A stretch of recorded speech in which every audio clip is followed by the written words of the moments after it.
السلام عليكم ورحمة الله وبركاته. أغلى اخوات في الدنيا، عاملين ايه؟ وحشني.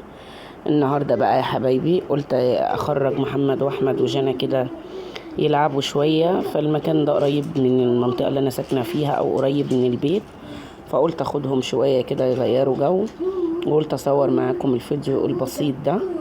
وأتمنى منكم كل اللي يشوف الفيديو بالله عليكم إنك تدعوا لمحمد وأحمد بالشفاء، ربنا يشفيهم ويشفي كل مريض ويخلي لكم أولادكم يا رب.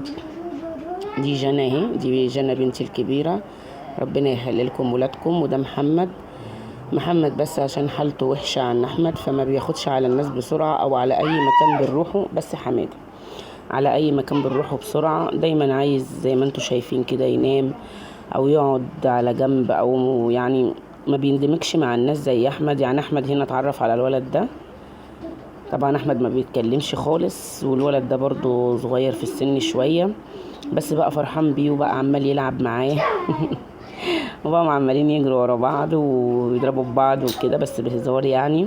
وانا كنت فرحانة ان احمد كان فرحان، لكن محمد بقى ينام كده ويقعد على جنب بس شوية، وخد على المكان. هو المكان عبارة عن الجزء ده في زي ما انتوا شايفين كده، يعني زحليقة وسلم وكور والكلام ده كله، والجزء التاني فيه مراجيح برضو، وفيه زي بيوت خشب كده الطفل بيخشها، بيطلع على بيت خشب تاني وينزل على زحليقة او على سلم. فخدتهم قلت اقعد بيهم شوية واصور لكم الفيديو ده، وشكرا لكم كل حبايبي، سلام عليكم.